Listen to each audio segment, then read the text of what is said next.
How are you? Welcome. It's nice to have you here.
Senator Hill.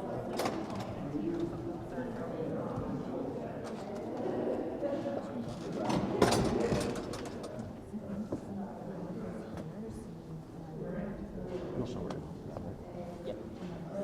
I think that is your staff seat right there. Yes. Is that it's good?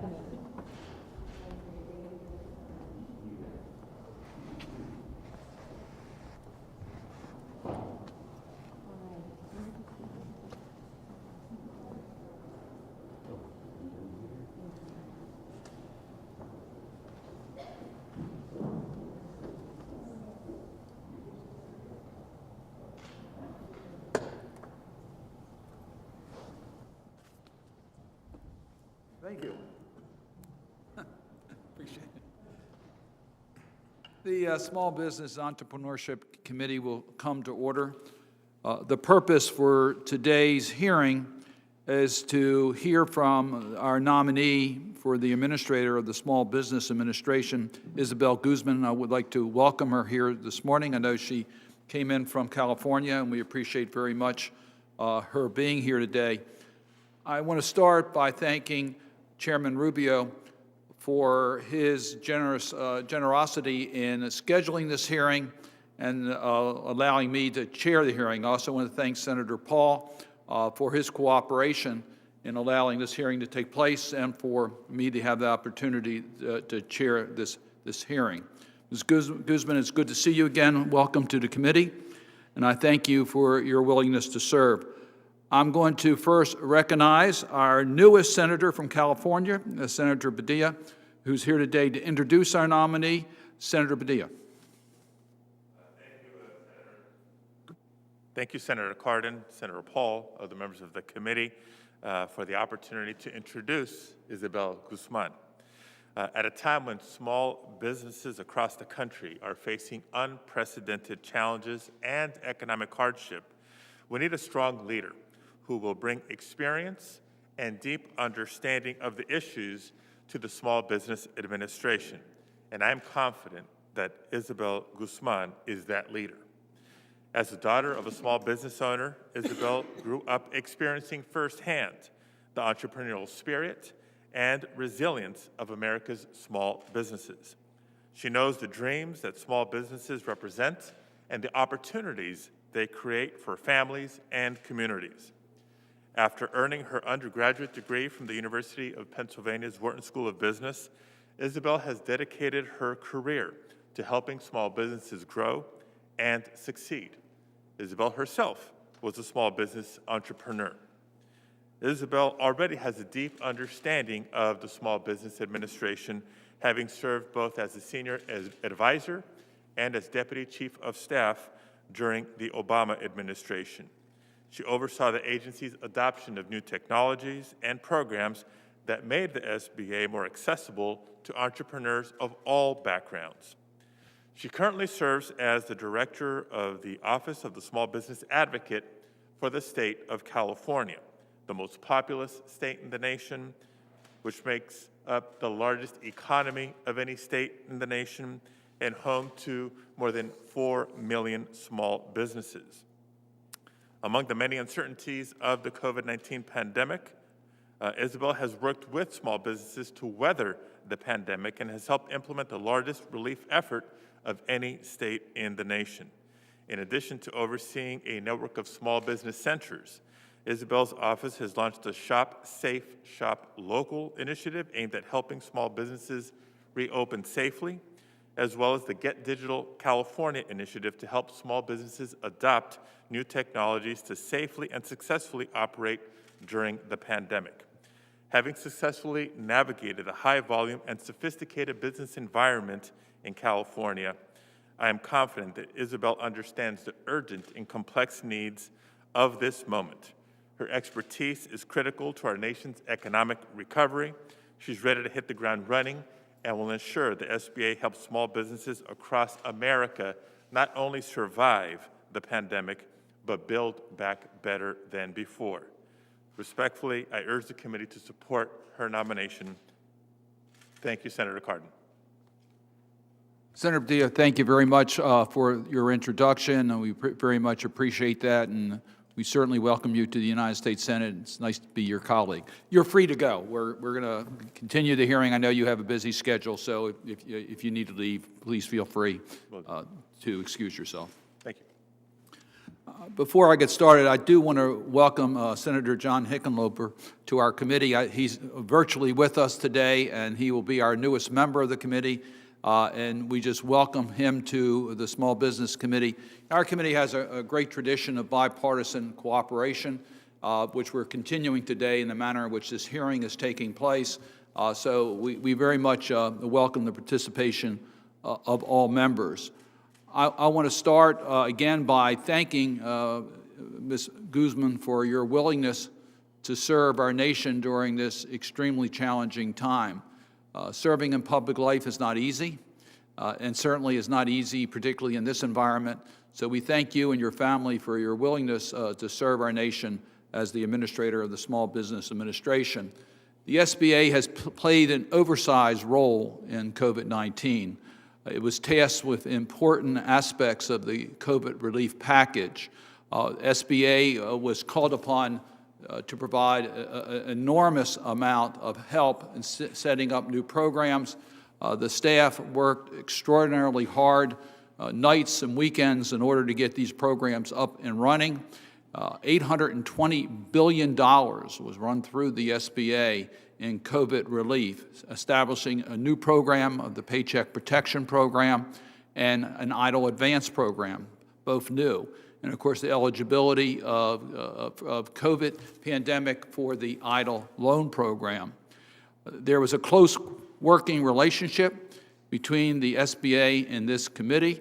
I particularly want to thank Senator Rubio, Senator Shaheen, and other members of this committee as we work very closely with the SBA in not only setting up this program, but how it was initially administered. And we hope that that close cooperation will continue under the Biden administration. There were certainly many challenges as a result of COVID-19. We all recognize on this committee that small businesses are the growth engine of America as far as job creation and innovation, but the resiliency for small businesses is not as strong as larger companies. So when there's a recession or there's a challenge in our economy, we need to pay particular attention to small businesses. And that's exactly what we did in establishing these new programs. The first effort was to get money out quickly to protect payroll, and we were successful in getting that done. We now need to target the relief to those small businesses that have the greatest need. We learned during the initial rollout of the program that we have a challenge in reaching the underserved communities, the underbanked communities, minority small businesses, and we welcome your thoughts as to how you, as if confirmed, would deal with making sure we get the relief to the small businesses that need it the most. It's critically important in the SBA administration to have a confirmed administrator as quickly as possible to provide steady leadership and permanent leadership during these very challenging times. Let me, if I might, I want to talk a little bit about your background and get your commitments as to how you will proceed if confirmed as our administrator. I'm looking forward to hearing from you about your background and record of working with and supporting small businesses has prepared you to lead the SBA. I'm especially looking forward to hearing about your most recent position as California's Director of the Office of Small Business Advocate, as well as your prior service helping to lead SBA as a Deputy Chief of Staff and Senior Advisor during the Obama administration. I also want to hear more about how working for your family business shaped the way you go about supporting small businesses, because that is an experience that I and countless Americans have shared. My grandfather emigrated to America and started a small store. He was able to find a better way to do business, and over the years, that small store grew into become a very large company. In the process, he was able to contribute to his community and the economy by creating good-paying jobs. That's the American story. And for far too many families right now, the pandemic is threatening that American dream. When I was negotiating the small business provisions of the CARE Act and subsequent relief bills, family businesses as well as the millions of families that rely on small businesses for a paycheck were front of mind. And I am proud of what we have been able to do so far, but clearly more needs to be done. In my home state of Maryland, which boasts the highest concentration of minority-owned, primarily black-owned, and women-owned businesses in the country, the programs created and funded by the CARES Act have provided billions of dollars of aid to hundreds of thousands of small businesses. To date, nearly 100,000 Maryland businesses have received approximately $328 million in EIDL advance grants. And the most recent data from the SBA shows that approximately 65,000 Maryland small businesses have received $3.4 billion in EIDL loans. And my colleagues here from the states they represent, we would see similarly large numbers of the small businesses that have benefited from the tools we have available. I've had conversations with many of those small business owners, and they have told me that the small business aid that they received empowered them not only to weather the storm of the pandemic, but also to retool their businesses for the new normal that will follow. Just 2 months ago, the members of this committee heard testimony from one of my constituents, Mrs. Eamon McFarland, who said PPP and EIDL did more than just keep our businesses afloat. It created a rising tide to support lifting up 5 employees who was able to bring back, as well as the broader community we've been able to serve. While PPP and EIDL worked for Mrs. McFarland and many other small business owners, we also knew prior to the passage of the CARES Act that small businesses in underserved and underbanked communities would struggle to access PPP due to their minimal to non-existent relationship with traditional financial institutions. It was with this inequality in mind that Senator Shaheen and I drafted the language in the CARES Act instructing the SBA and the Treasury Department to issue guidance to financial institutions participating in the Paycheck Protection Program to prioritize loans for underserved small businesses. This issue struck such a chord that a group of advocates from the U.S. Black Chambers to the Hispanic Chamber of Commerce and Native women formed the Page 30 Coalition to try and get the guidance implemented. Unfortunately, the Trump administration did not issue that guidance, which led to the SBAIG's finding that the implementation of the PPP did not fully align with the congressional intent of the CARES Act.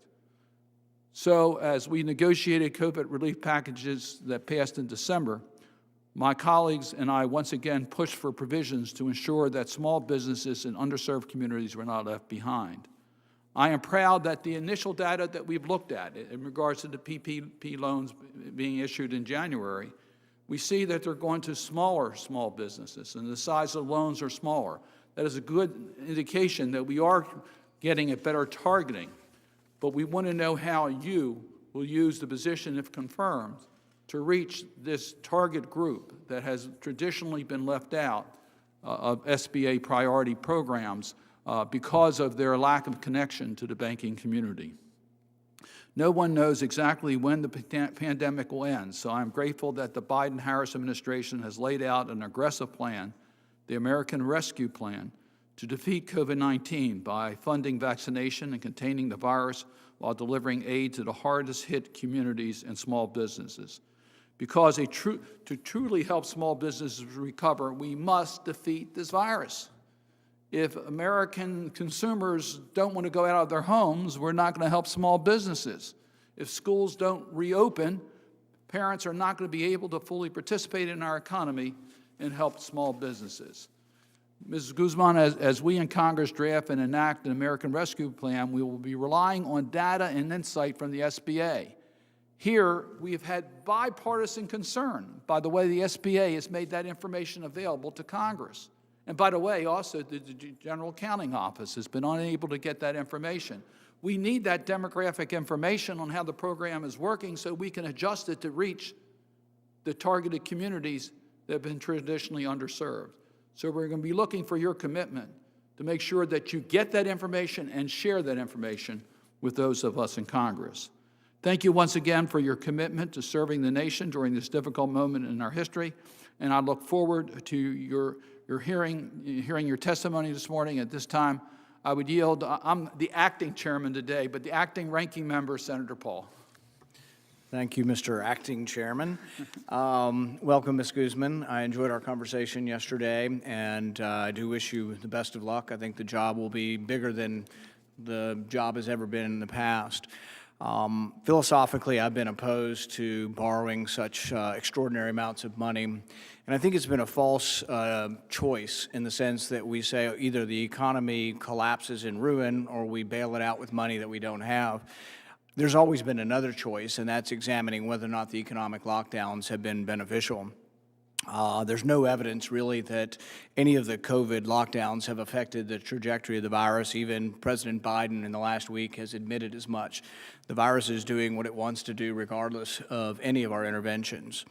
In fact, there was a Stanford study that looked at 10 different countries and with a variety of economic mandates from very severe to voluntary, and really found no difference in the trajectory of the virus. In fact, if you look at the trajectory of the daily incidence of COVID-positive patients, it's growing exponentially despite any of the mandates that we put in place. If you look at state to state, between the states that have lax parameters to the states that won't let you go anywhere and have to wear a mask outside, or you can't dine inside or outside, there's really not much difference. In fact, the states with the severest mandates really often have some of the highest incidence.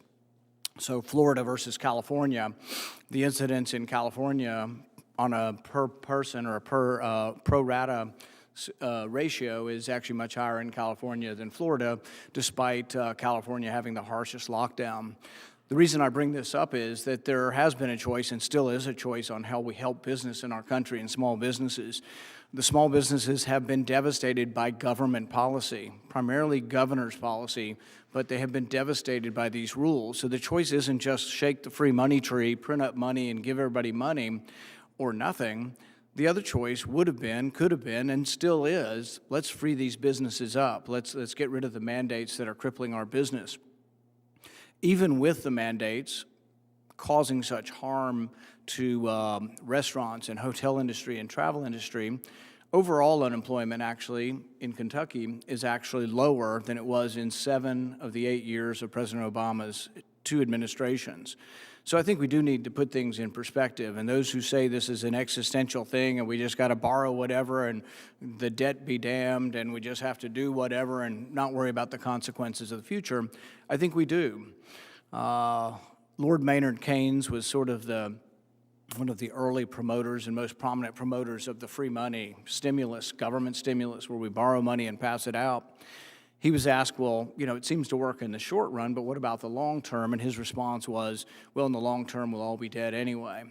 And I think that's sort of a callous way to look at the future of our country and not worry about what we're doing to the currency and what we're doing to the underpinnings of our economy by borrowing so much money. So I think we should keep that in perspective in the debate that we continue to have in Washington over what's best to be done. The programs that that have been put out before us, PPP and the others that are, many of them gradually being shifted from being loans to grants, I think actually gives more incentive for more corruption to happen. We are already finding people who bought expensive luxury cars, Lamborghinis, things like that with their PPP money. Some of them are being caught. The more of these loans that are turned into grants and have less oversight and the people have to less verification of what they've done with the money, the more corruption we'll get. So I would argue that within the parameters of the law that you will have to obey the law, but let's try not to expand and use any authority as the administrator to try to convert things from actually having oversight, such as loans, to things that have no oversight. Now, Congress has changed some of these parameters, and we'll live with that, but I really do fear that a lot of corruption is going to happen, and more corruption will happen as more of this is turned into grants.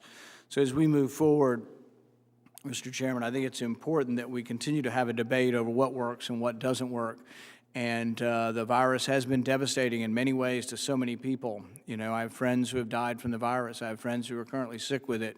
But simply saying, oh, we must do things when there's no evidence that these things are working, I think it's important that we reevaluate them and we reevaluate whether or not giving money to states actually encourages them to open the economy or discourages them from opening the economy. I, for one, think that the only thing that will change the trajectory of this is the vaccine, and I look forward to the time when we get the vaccine out to more people. The states that are utilizing private entities to help them get it out are doing better. Florida, they're using Publix, pharmacies. I would suggest that we need to very rapidly gear this thing up. In my home state, if you call the public health department, you want a vaccine, you'll get a 20-minute message. You'll be unlikely to find a person, and the first thing they tell you on the message is, oh, if you know somebody not wearing their mask, let us know their name so we can get the police go talk to them. Nowhere on the machine or on the public health website is any place where you can sign up for a vaccine. You know, I would think what we should be doing is having large sign-up sheets with your name, your age, and trying to get people on a list where we can call them in to get the vaccine instead of being so intent on trying to punish or harass people that you don't think are adhering to whatever mandates that really don't seem to be appearing to change the trajectory of the virus.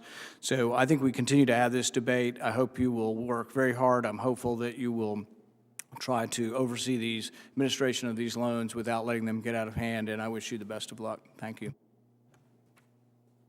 Thank you, Senator Paul. Appreciate your opening statement. Ms. Guzman, if you would rise, it's tradition of our committee to swear in the nominees for the administrator of the SBA. If you would raise your right hand and repeat after me. Do you solemnly swear to tell the truth, the whole truth, and nothing but the truth, so help you God? Thank you. You may be seated. I have two questions that are asked again to all nominees to be administrator of the SBA. Should you become confirmed as administrator, are you willing to appear and testify before any duly constituted committee of Congress when requested to do so? Yes, I will. Are you willing to provide such committee, as is requested by any such committee, the information that they request? Yes, I will. Thank you. You may now give us your opening statement. Thank you. Thank you so much. Good morning, incoming Chairman Cardin, as well as incoming Ranking Member Paul, members of the committee. It is an honor to appear before you today, and thanks to Senator Padilla for introducing me to the committee. I'm very proud that he's representing California.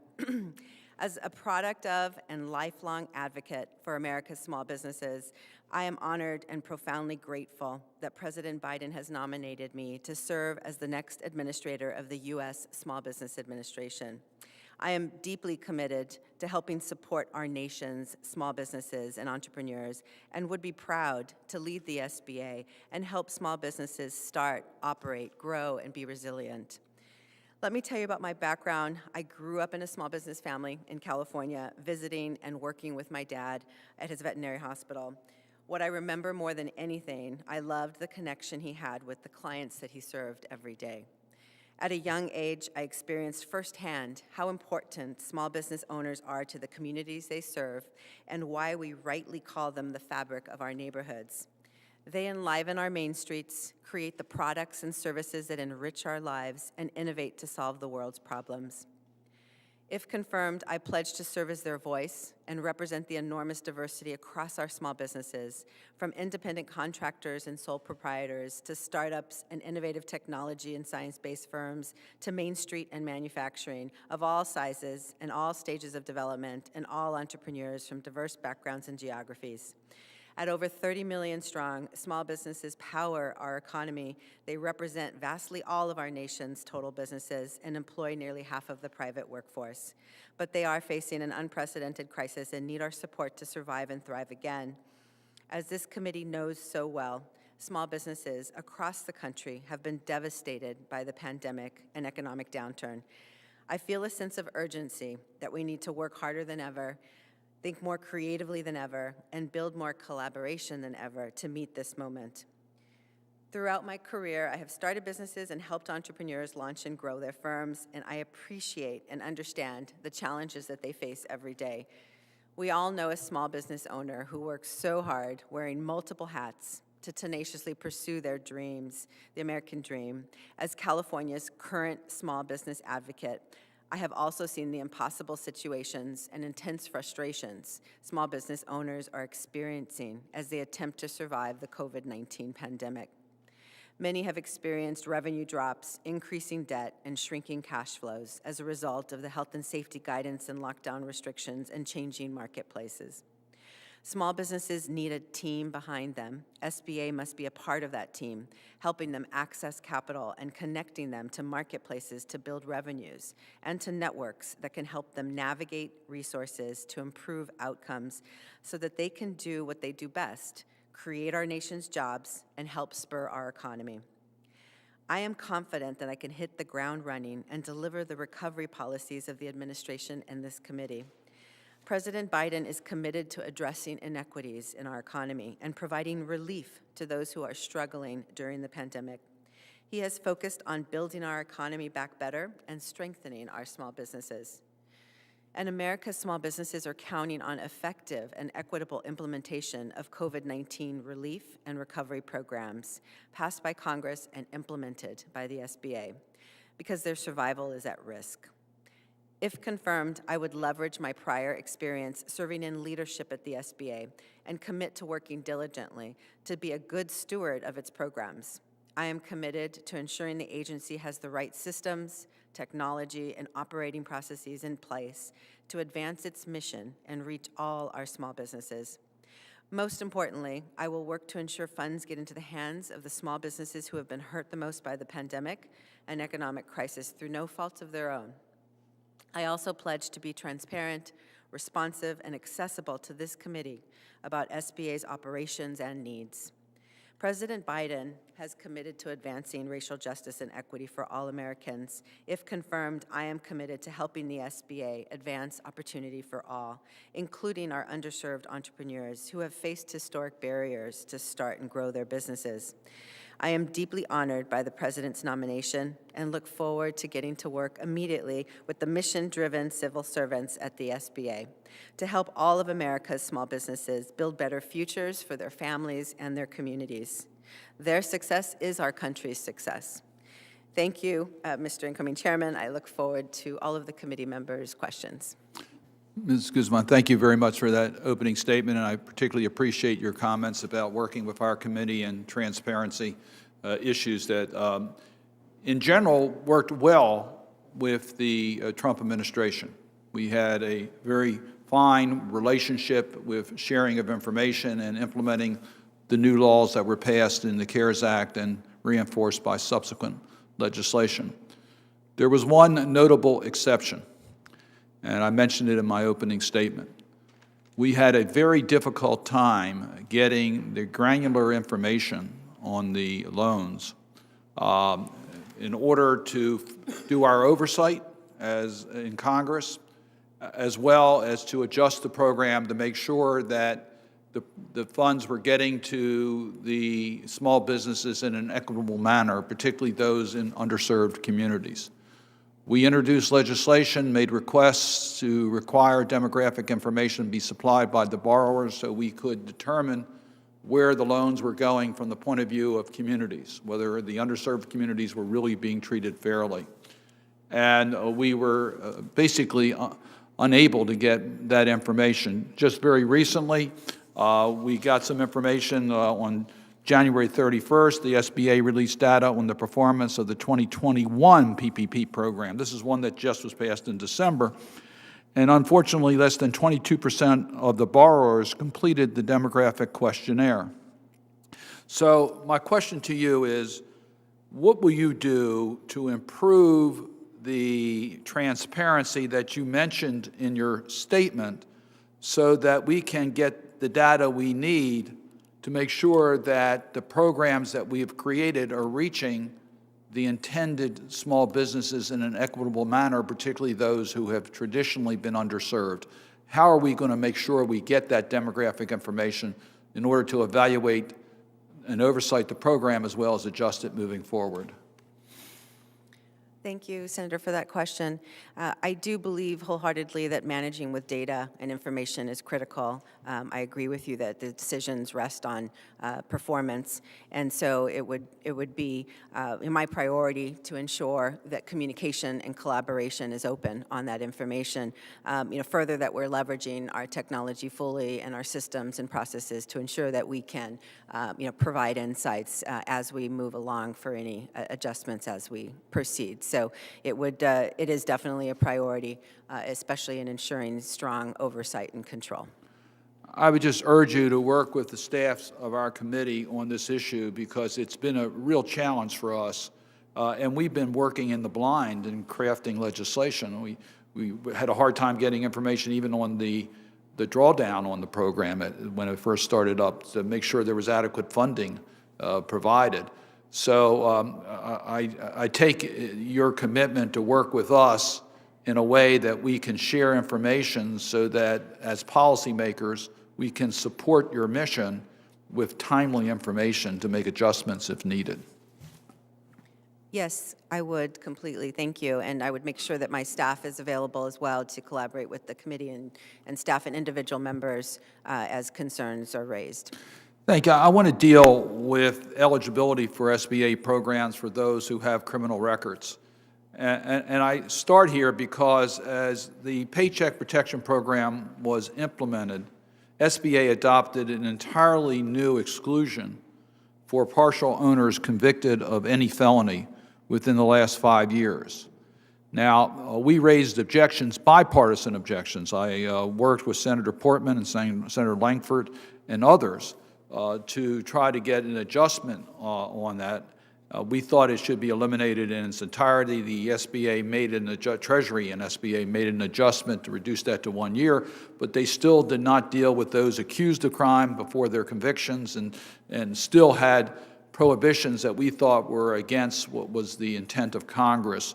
Tell me how you feel about returning citizens being eligible for SBA programs if their criminal convictions had nothing to do with any type of an economic crime, or they're just accused of a crime and they have not yet had their day in court. Thank you, Senator. Actually, when I served at the Small Business Administration, we focused on the reentry population and looking at how we could expand the programs to ensure that we were working to spur entrepreneurship in this community. So if confirmed, it would be my pleasure to return to that, to some of those programs analysis and figure out how we can continue to support entrepreneurship with the reentry population. And then lastly, let me just call your attention to two bills that I have filed with other colleagues, one dealing with venture capital in minority businesses in emerging markets, the other dealing with partnerships with our HBCUs and minority institutions to help in regards to incubator and accelerator programs. And I would just encourage you to take a look at these bills, see whether we can work together on this. Some of this may be able to be handled administratively, which is consistent with your statement on helping the underserved community. And just call that to your attention. Hope we could work together on those issues. Thank you. I'll definitely pay attention to those two pieces and look at the SBA programs and how we can fully utilize those programs. For the benefit of the members of the committee, we will proceed by seniority order because I don't know when people got on we're joined by many people that are on the internet. So first on my list would be Senator Scott. Let's see how we get you connected here. Can we? I see. Senator Cardin? We got you. You're on, Senator Scott. Okay, excellent. Good morning, Senator Cardin. Thank you for introducing me. And Ms. Guzman, thank you for your willingness to serve without much of a question. This is a really important time to be serving as a small business administrator. And I will say to Senator Cardin's last comment as relates to those who are formerly incarcerated who've paid for their deeds for their crimes, it really is important for us to make sure that they are acclimated and then assimilated into the line for the access to the Small Business Administration, the Paycheck Protection Program. And I will note that Senator Booker and myself, we were able to get guidance from the previous administrator of the SBA to make sure that those folks who were not involved in financial crime as Senator Cardin just alluded to, had an opportunity to avail themselves to the loans, be it the EIDL loan or the PPP loans. That's a really important part of creating jobs and opportunity and growing equity in this country for those who are formerly incarcerated. One of the other issues that is really important to me, Ms. Guzman, is the fact that 30 million plus small businesses around the country depend on you to be their voice, to be the person at the table within this administration when talking about some of the common sense priorities that must be understood from the prism of a small business owner's perspective. I thank you for working as a small business owner yourself in your father's business. I certainly am a former small business owner and understand and appreciate that the more you increase cost, the fewer jobs you create, and the devastating impact that it can have in the middle of a pandemic. That said, I am very concerned that the small businesses around the country need a voice at the table as it relates to this minimum wage debate that we will be having for the next several weeks, if not several years. I'm hoping that you will be a voice of reason at that table, especially having been a part of a small business. I will say that last week I had the opportunity to visit a restaurant here in Washington, D.C. in the Union Market District, a restaurant called Bidwell. I had a chance to speak with the owner, Chef John, and the bar manager, who did a wonderful job of distilling the importance of not increasing the minimum wage, particularly in the midst of a pandemic when we've already seen 110,000 restaurants close their doors permanently, and thousands, if not millions of others are holding on by a thread. By increasing the cost of labor, you actually reduce the number of businesses. And according to the Congressional Budget Office, the number of businesses that we could see lost is in the hundreds of thousands, which will lead to up to almost 4 million lost jobs in the economy. And those numbers were pre-pandemic. I can only imagine that those numbers are infinitely worse in the middle of the pandemic. And my question to you is, as you take all those facts into consideration, can we count on you being a voice of reason, trying to find a way to explain the plight of 30 million small businesses? And I will say that that is a really important consideration that small businesses would love to understand and appreciate your position on. Thank you, Senator. I know that out of this pandemic, we need a shared recovery. In California, I actually work closely with multiple organizations. I believe in hearing all voices, and I believe strongly in being the voice of small business, that they really do power my work.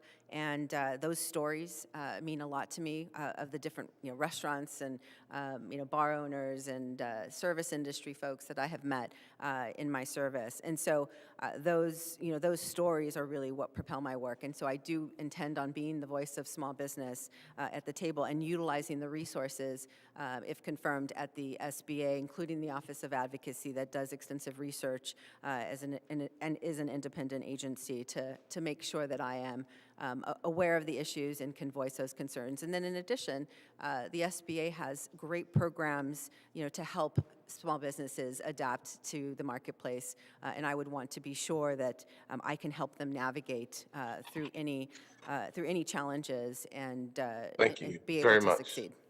Yes, ma'am. I'll make this my last note since my time is running out, that the reality of the minimum wage conversation and debate really should be one that's considered from a regional perspective. In states like South Carolina, our cost of living is about 5.8% lower than the average, where in New York it's about 52% higher, in California 46% higher, and here in DC it's 57% higher. So when you're having a conversation about increasing the cost of business, you're not only lowering the number of employees, you're also having a national conversation about something that has a more regional feel. Thank you for your time, and I will submit other questions for the record. Thank you, Ms. Guzman. Thank you, Senator Cardin. Thank you, Senator Scott. Senator Shaheen. Thank you, Mr. Chairman, and to Ms. Guzman, thank you for being willing to be considered for this nomination at this critical time. I think everyone has pointed out the importance of the Small Business Administration in helping our small businesses get through this emergency that we're experiencing because of COVID. And I very much appreciate all of the hard work that those at SBA did after the passage of our bills last year to help small businesses. But I would like to begin with agreeing with Senator Cardin that one of the biggest challenges we had was trying to get information from SBA about how the PPP program and the EIDL programs were working. And it's not clear to me if the challenge is that there are not systems in place to provide that data, or everyone was so overworked that they weren't able to get it for us. But I hope you will commit today to, I heard you say you will talk to the staff and make sure that they produce whatever reports are requested by the committee. I hope you will also agree to come before us and to ensure that any staff that's requested come before us as well to discuss concerns that we might have. Thank you. Yes, no, I do appreciate that this collaboration with the committee is very important, and so I would completely respect that and work hard to do that. Great, thank you. One of the programs that was created in the most recent COVID bill back in December was a new program to help with live entertainment venues.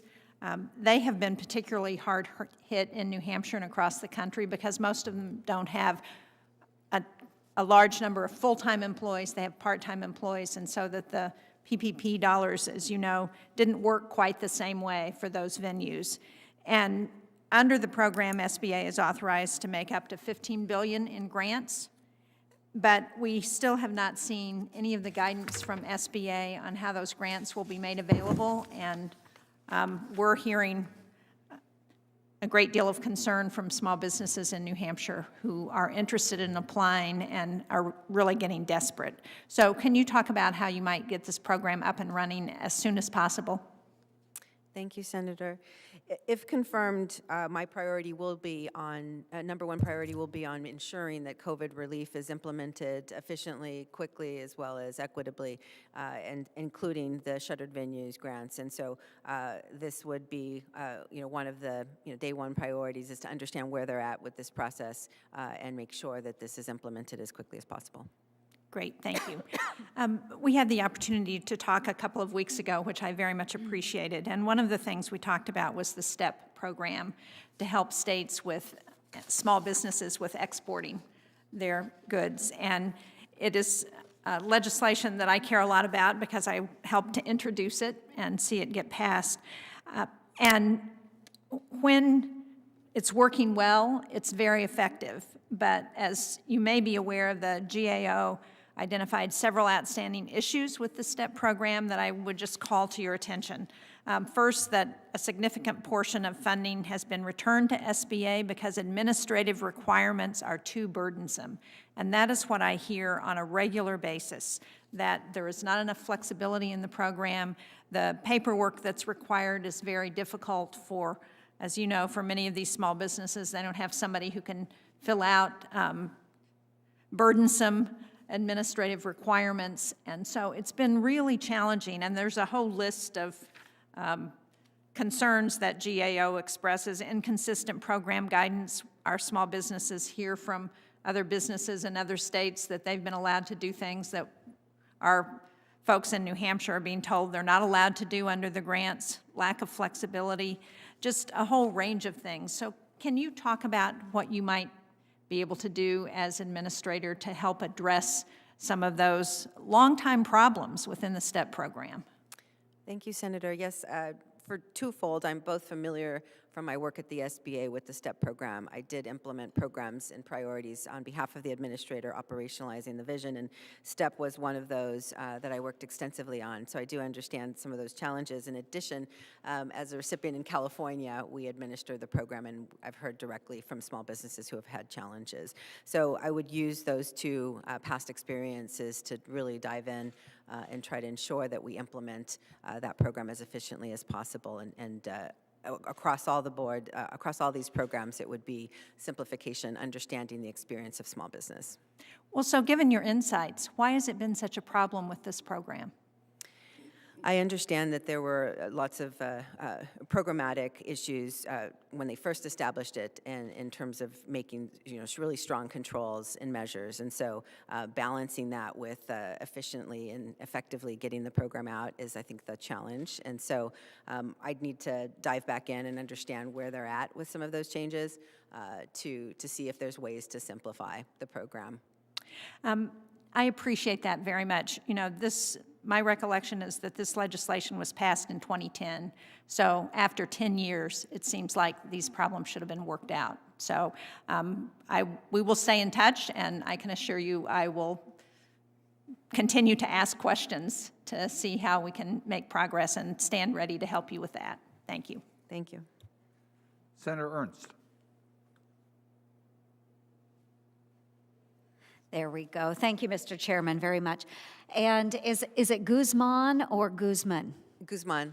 Guzman. Okay, thank you, Ms. Guzman. I really enjoyed our conversation the other day, and thank you for making time for that. I really do appreciate the fact that you are stepping up to serve our small businesses across the United States, especially during a really difficult time of COVID-19. And for nearly a year, the members of this particular committee have worked tirelessly to find solutions for the very significant challenges that are facing our small businesses. And they have been battered just relentlessly by COVID-19, and you understand that quite well. So we really have a great deal of pride in the Paycheck Protection Program. We do think it has been very helpful. There have been a few hiccups here and there. But again, we are just grateful to have come together and providing vital assistance to our small businesses and saving millions of jobs across the United States. And so, Ms. Guzman, if confirmed, I really do look forward to working with you and your team.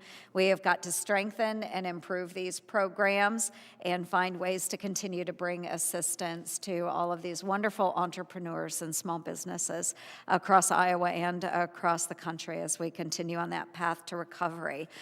There is one hiccup that I'd like to ask you about, which is very concerning to a number of us. In the CARES Act, Congress made it very, very clear that SBA's affiliation rules must apply to nonprofit organizations in determining the eligibility for the Paycheck Protection Program. So in order to receive that first draw, those small businesses or nonprofits couldn't employ more than 500 people across each of their affiliations. For the second draw on the loan, they could not employ more than 300 people. Despite employing more than 16,000 people nationwide, reports emerged last year that many Planned Parenthood affiliates illegally applied for and received those PPP loans. So as administrator, will you commit to upholding the CARES Act and ensuring that those who violate SBA rules are held accountable?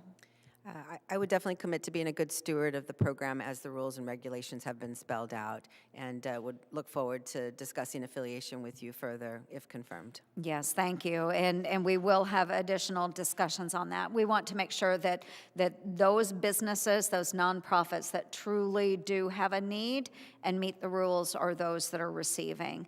Senator Shaheen also mentioned the Shuttered Venue Operators Grant Program, really important in Iowa as well. So I am very glad that you will be taking time and attention to work on the rules there.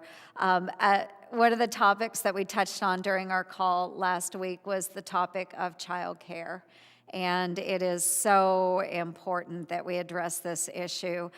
We have a lack of affordable childcare across the state of Iowa, and the role the SBA could play in helping these childcare entrepreneurs, we really want to develop and explore that. So in the last Congress, my colleague Senator Rosen and I introduced legislation that would allow nonprofit childcare centers to utilize SBA capital access programs. Can you speak to the role that you believe the SBA should play in addressing the childcare crisis and helping childcare operators, especially in our rural areas? Thank you, Senator, for that question. I know President Biden has prioritized the care economy, and we know how important childcare is, especially to our women entrepreneurs, in order for them to succeed.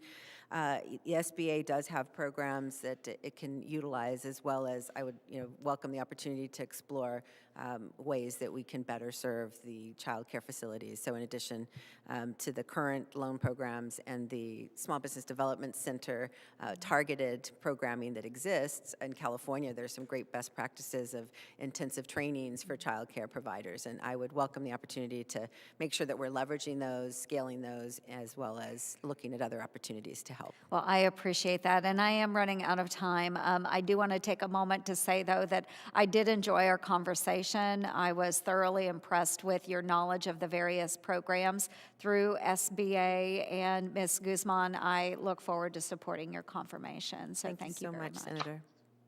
Thank you. Senator Markey by WebEx. Great, thank you so much. Welcome, Ms. Guzman. I enjoyed our conversation last week, and I'm absolutely confident that President Biden made an excellent choice to be the new head of the SBA. Massachusetts is a huge beneficiary of the SBIR and STTR programs.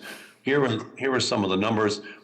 Since the program was created, Massachusetts companies have received 22,000 of the grants, and last year alone, 593 awards valued at over $350 million went to Massachusetts companies, which has really helped to create an ecosystem of innovation in the state of Massachusetts.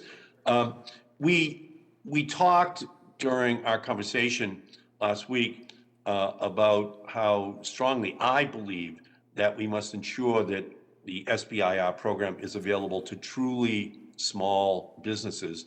For a long time, there have been efforts to open up the program more and more so that venture capital-backed companies can access the funding. I'm concerned that if we open up this program too much to venture capital funding, we will crowd out access to funding needed by truly small businesses. Do you have any thoughts on proposals to increase venture capital involvement in the SBIR program? Thank you, Senator Markey, and I did enjoy our conversations about this and other topics. The SBIR program, or America's Seed Fund, is one of the most critical, programs that the SBA has. I agree that with the impact, great companies have come out of that program. I know that ensuring that small businesses have access to the federal research dollars is a priority, and I would commit to being a good steward to ensure that our small businesses, and not only that, but the underserved communities, including our rural, as well as women and people of color, have access to this program. I think that there's great ideas that exist around our country, and ensuring that there are these available grants to spur that innovation as well as help businesses commercialize is really a priority. So I would look forward to partnering to figure out how we can maintain that strength of the program and improve it.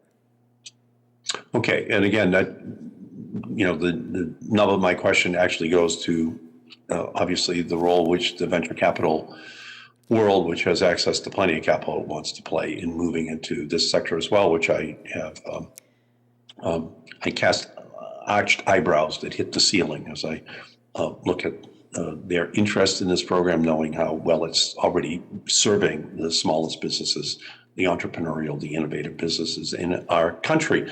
And Ms. Guzman, I'd ask for your commitment to ensure that the SBIR program continues to be based on merit.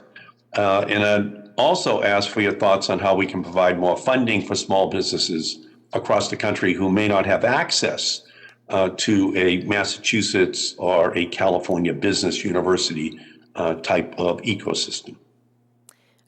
The program's a great program, and if there's an opportunity to continue to expand capital to early stage venture companies, as well as early stage researchers who are trying to formulate these great innovations. I think that's a strong program that we should deliver against. And in terms of the specifics of merit, I think the program is very strong, and we need to make sure that we're investing in the best ideas across the country. Yeah, thank you. And there's always a kind of an uncertainty about the funding for the SBIR program. Do you support making the SBIR program permanent? I know that, thank you for that, Senator, and if confirmed, I know SBIR reauthorization is right around the corner. It's a program that's been, emulated, respected across the globe, and I do think it's a very critical program that I would like to see continued at the SBA. Okay, and do you believe that just 3% of federal R&D for startups and entrepreneurs is adequate, or would you support an increase in the allocation percentage that goes to startups and entrepreneurs? My role will always be to be the voice of small business and advocate on their behalf. In addition, be a good steward of the programs as implemented by Congress, as well as the priorities of the administration. And I'm glad that you are going to be taking this job, and I'm very heartened by the level of support that you are clearly going to bring to ensure that minority-owned businesses have the same access to capital as other businesses, and it's very heartening to me to hear your level of commitment to that goal. Thank you, Senator. Thank you. Thank you, Mr. Chairman. Senator Inhofe.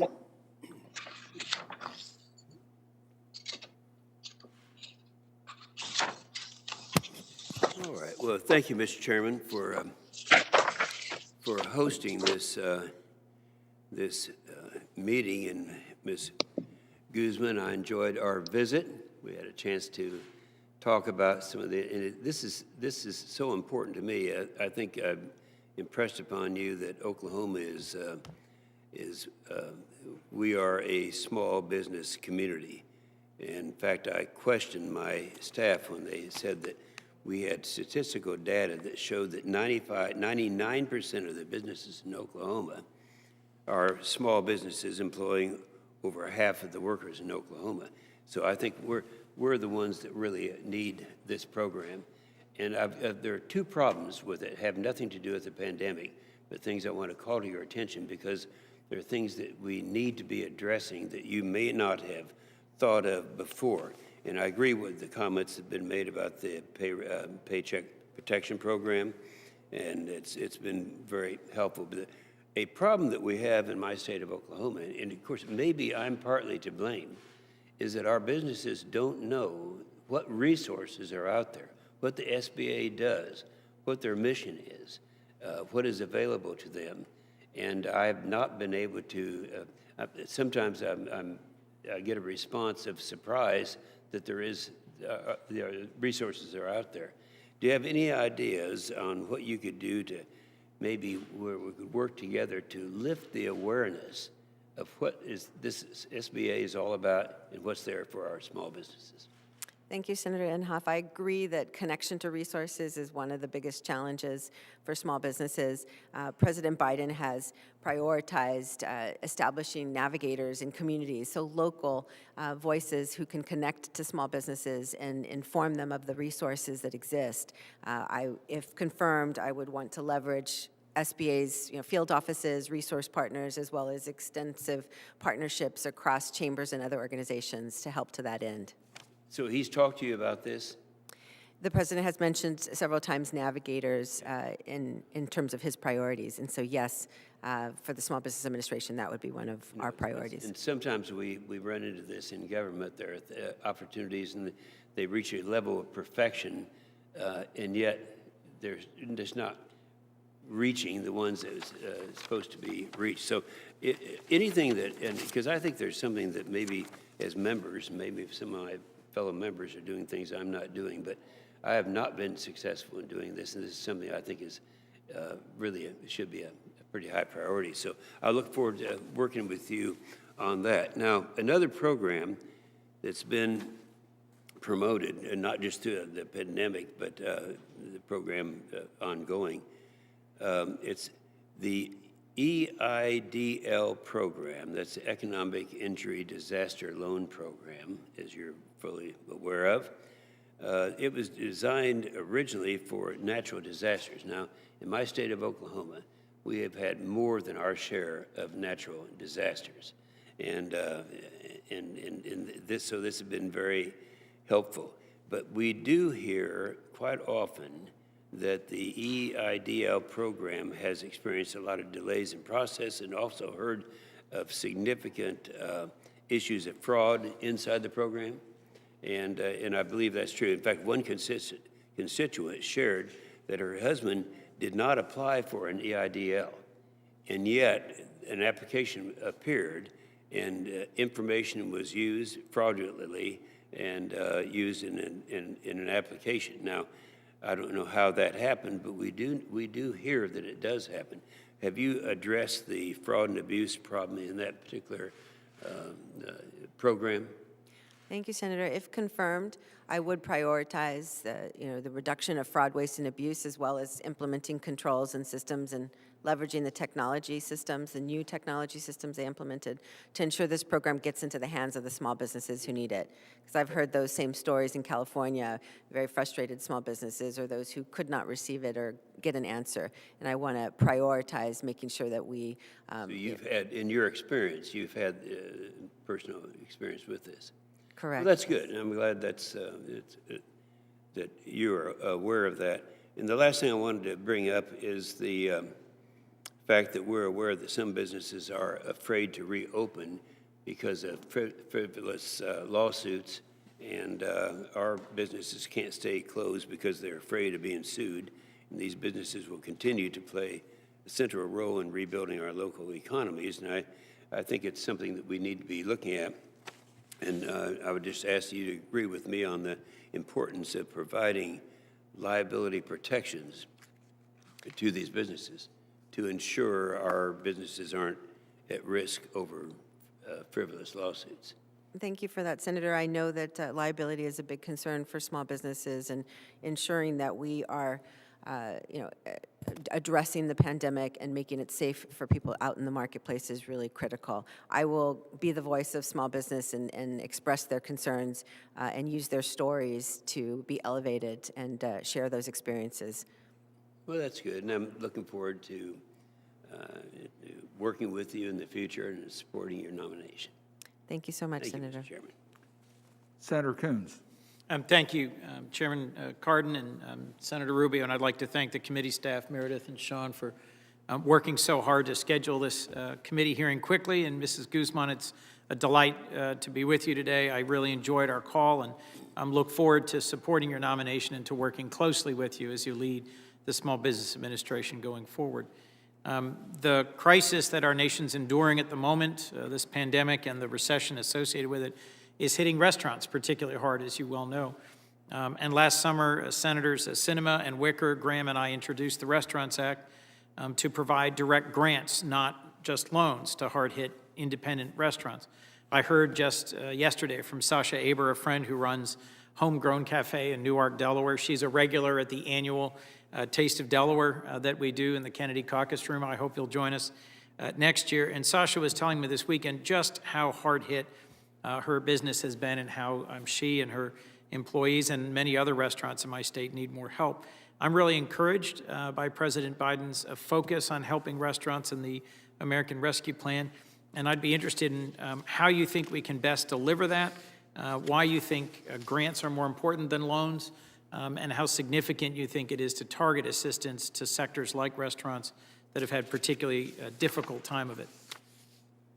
Thank you, Senator. I had the pleasure of serving on the Governor's Task Force on Business and Jobs Recovery during the COVID response, and with the California Restaurant Association chairman on small business issues specifically. So I've heard from him many stories about how this is affecting California restaurants as an example, and that's a microcosm of what's happening across the country. A lot of these businesses are straddled with debt, have limited cash flow, and so grants have been in high demand across multiple multiple sectors. So I recognize that, for small businesses to survive this, grants are needed as well. So as well as targeted relief to ensure that our small businesses who really need it are able to survive this pandemic. So I would look forward to working with you collaboratively on this issue. I was struck to see this morning in the Delaware Business Times that Delaware is so far coming in last in terms of the second round of PPP loans, in terms of the count and volume. And to my knowledge and my staff's knowledge, that's not due to any deficiency on the part of Delaware's lenders or businesses. I think it's important the SBA monitor the geographic distribution of funds. I hope you'll work with me on that.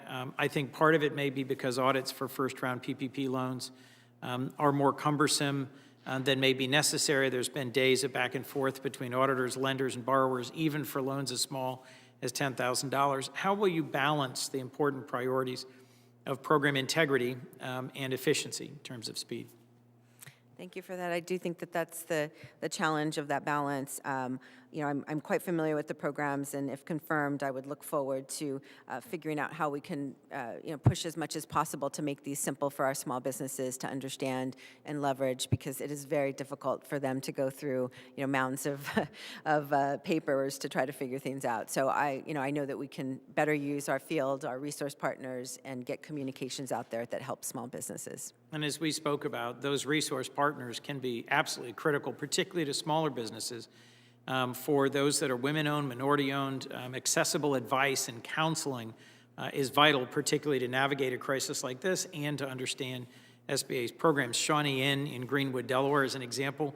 It's operated by Diane Eby, and Diane asked Cindy Small at Delaware's SBDC for help early in the pandemic, and Cindy helped her get not just a PPP loan, but FEMA approval for to house federal employees, which then helped her get through. I'd be interested in how you see SCORE and SBDCs and other resource partners working to make sure that our small businesses can access the great programs SBA provides. Yes, as a small business owner, I used SCORE myself. Learned all about patents from one of their advisors. So I know that there's some great resources out there in the community. In California, we actually match and leverage the federal resource partners, and they have been critical on the ground in informing small businesses. So I would look forward to being a good steward of those programs and making sure they're reaching communities. Well, as you know, SCORE was founded in Delaware, and I look forward to working with you to strengthen it. My last question. We discussed the urgent need to support new entrepreneurs, entrepreneurs of color, women entrepreneurs, those living in distressed communities. And you mentioned the lack of runway capital as a major barrier. Please explain that problem and the consequences of leaving it unaddressed. I'm hopeful that the Next Generation Entrepreneurship Act, which Senator Scott and I co-authored, could be a part of the solution to this challenge. Well, as President Biden has said, our talent and our spirit of entrepreneurship, as well as our ideas, come from all parts of the country. And unfortunately, there are many communities that face barriers to capital or have experienced historic, racism or barriers that have prevented them from building the wealth that's needed for accessing capital or relying on friends and family. And so, these entrepreneurs and their great ideas need to be supported as well for our economy to grow and for job creation to happen. And so I think it's really critical that we look at all of our programs from that lens of equity and make sure that we're reaching our underserved populations. Well, Mrs. Guzman, I look forward to supporting your confirmation and to working closely with you. This has been one of the most functional, productive committees I serve on in the Senate, and I'm hopeful we'll get a great deal done together during this period when our small businesses need you and the SBA so much. I'm so grateful to our incoming committee chairman for his leadership as well. Thank you. Thank you, Senator. Now calling Senator Young by WebEx. Ms. Guzman, welcome to the committee, and thank you for your interest in serving our country in this capacity. Congratulations on your nomination. Yesterday, I reintroduced the Small Business Innovation Voucher Act with Senator Cortez Masto. This bill would require the SBA to establish the Innovation Voucher Grant Program, the first of its kind, to support small businesses in carrying out R&D or commercialization of new or innovative products and services. Now, unlike other SBA grant programs, my voucher program would achieve a different outcome by reallocating federal funds from larger, later stage grants to more small, early stage grants, and from older firms and regular winners of these grants to younger firms and first-time applicants. By building on current models, it's our belief that we can facilitate public-private partnerships between small businesses and our world-renowned research institutions, giving our entrepreneurs expanded access to drive innovation. We've seen this model work in a number of states, particularly my home state of Indiana. Indiana's Innovation Voucher Program has proven itself to be quite successful. Going forward, small businesses, we believe, will be the key to post-COVID recovery, but the pandemic has already exacerbated, as you well know, several challenges preventing firm footing in the marketplace.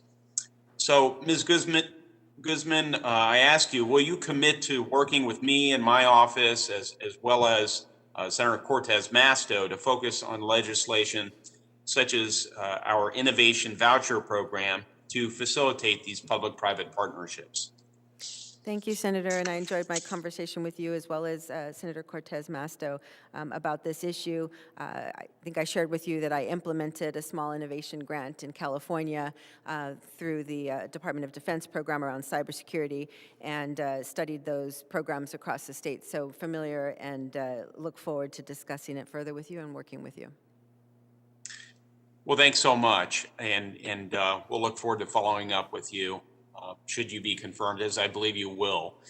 What are some other ways that you might share with the committee that you'd like to see small businesses supported to bring innovative ideas to the market, as we've seen a decrease in the number of young firms and their survivability rate of our smaller firms over the years? Well, young firms are really critical. They're the large contributors to that 2/3 of net new job number that is often cited. They're creating jobs, and if confirmed, I would be the voice of all small businesses, including these younger firms and early startups. And so I would look forward to partnering to make sure that SBA's programs are leveraged and utilized extensively by these small businesses. Thank you. I'm going to pivot, Ms. Guzman, to talking about fintech, financial technology services, these online banking platforms that are of such great utility to so many Americans now. Unfortunately, some of our smallest businesses, such as those with fewer than 10 employees, have trouble accessing traditional banking networks to obtain SBA-backed loans. As part of the CARES Act, numerous CDFIs, minority depository institutions, and fintechs were approved to provide PPP loans. So that's a good thing. As a short-term option, allowing fintech companies to administer PPP loans during a crisis and therefore offering business owners more seamless options was critical to keeping many businesses afloat. However, fintech companies do not have preferred lender status, meaning businesses will still be required to access other options if SBA loans are out of reach in the future. So would you kindly, Ms. Guzman, speak to whether you see fintechs as a new emerging tool for the Small Business Administration and its loan programs? Thank you for that. Adoption of fintech across the banking sector, as well as with these new fintech companies and in our CDFIs even, is really critical. I think expanding distribution for capital will improve access, and so I look forward to partnering with the lending institutions broadly to ensure that we can keep them engaged in SBA programs. This has been a record high number of different lenders engaged in SBA than ever before, and I think we need to take advantage of that. Excellent. Well, on that issue as well, I'll look forward to working with you and your staff should you be confirmed.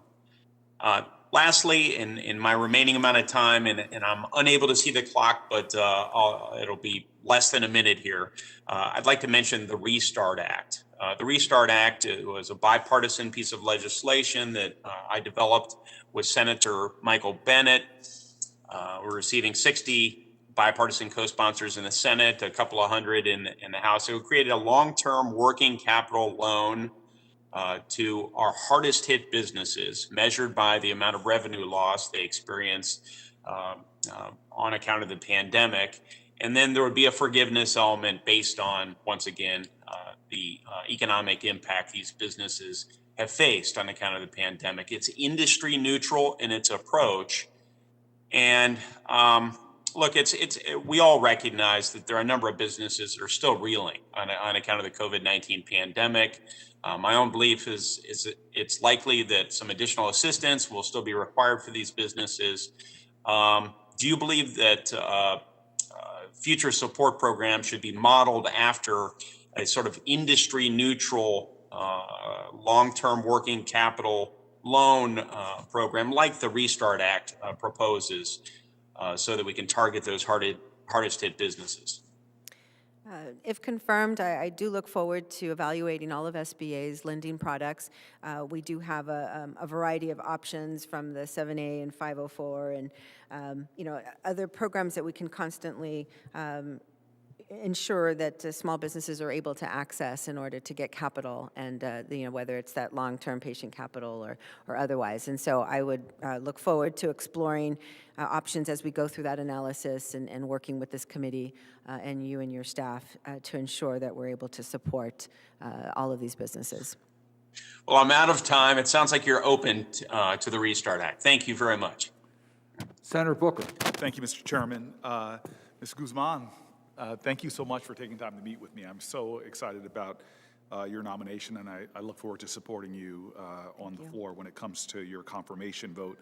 I was kind of excited that my colleagues have already brought up this issue, Senator Cardin, Senator Scott, and the issue of justice-involved individuals.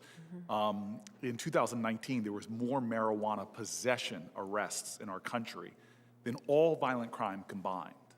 And those people with criminal convictions for doing things that 2 of the last 4 presidents admitted to doing would be excluded from a lot of the loan programs that we've seen in PPP and other SBA financing. That's ridiculous to me. And I just want to put a finer point on what I'm looking for, which is just you can do it with a stroke of a pen, can empower folks. And marijuana laws are disproportionately enforced against who?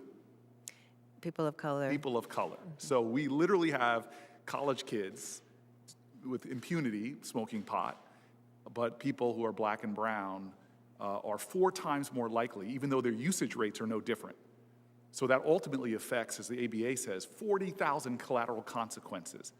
And that is one of the reasons why there is such a wealth disparity between communities of color, because they're over-policed and over-convicted for things that are just unjust. And so I'm really hoping with a sweep of the pen that you would change this. It's an administrative function, and I know it's something the Vice President and I have worked on these issues when she was a senator. The President and I have talked about these issues ad nauseum. I know where their heart is on these issues. And so I hate to put you on the spot, but would you commit to reversing this guidance and creating justice for black and brown folks who have been over-incarcerated for these nonviolent drug crimes to allow them to have access to these loan programs? Thank you, Senator.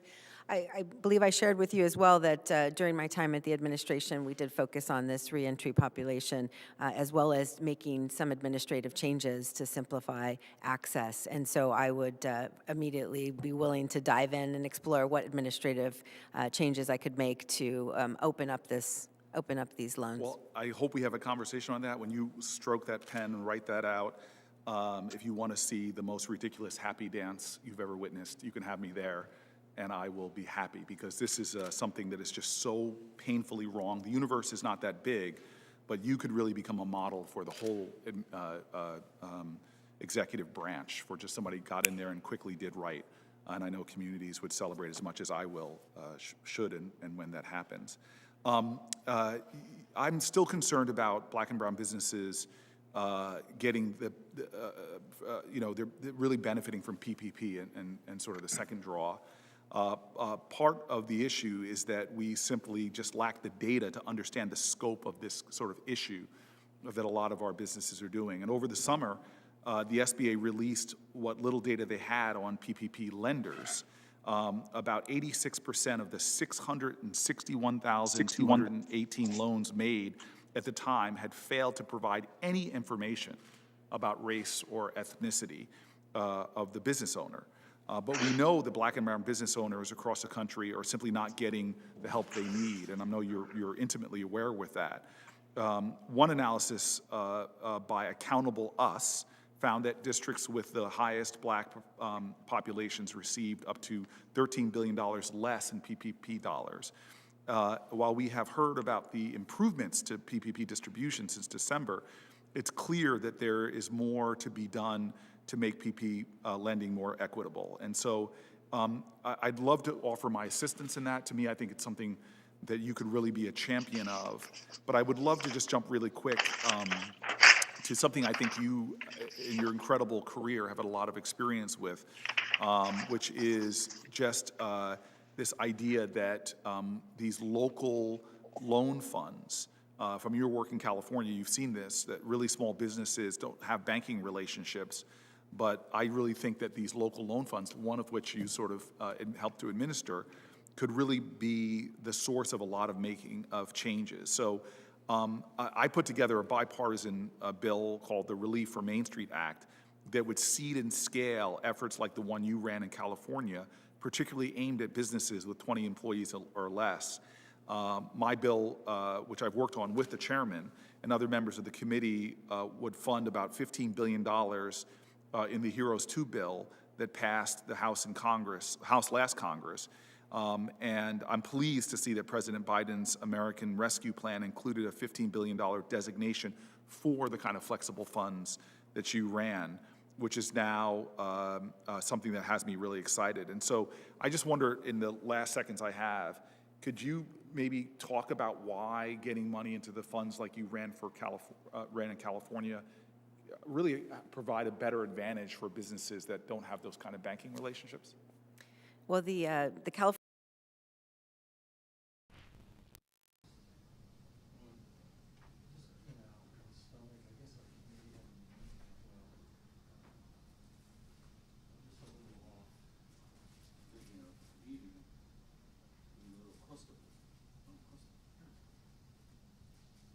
Peanut butter and strawberry jam. What is that? Peanut butter and strawberry jam. It's like a little sandwich, yes. Smucker. Oh, really? Mm-hmm. Oh, interesting. Oh, those for the kids? Hey, yeah. George? Yeah. Okay. What do you have up there? Flags. Flags? Yeah.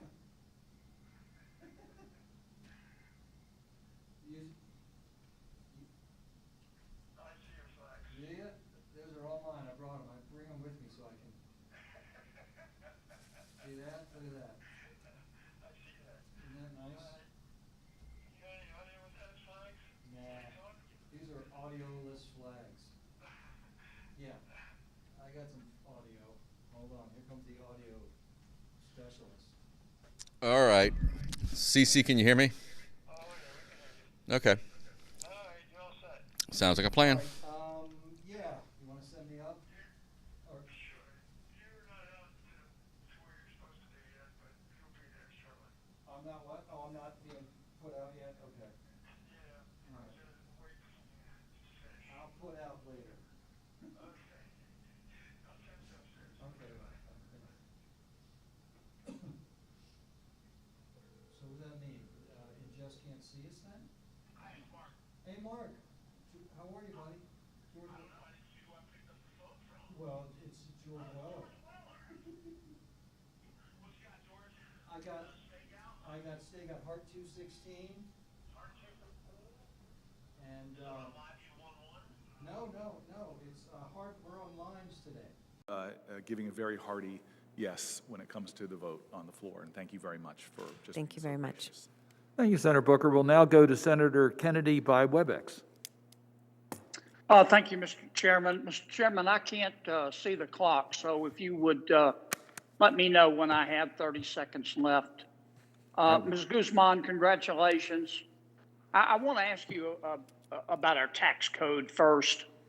In 2007, as you probably know, Congress changed the way we tax pass-through entities. I'm talking about LLCs, LLPs, sub-S corporations, partnerships, sole proprietorships.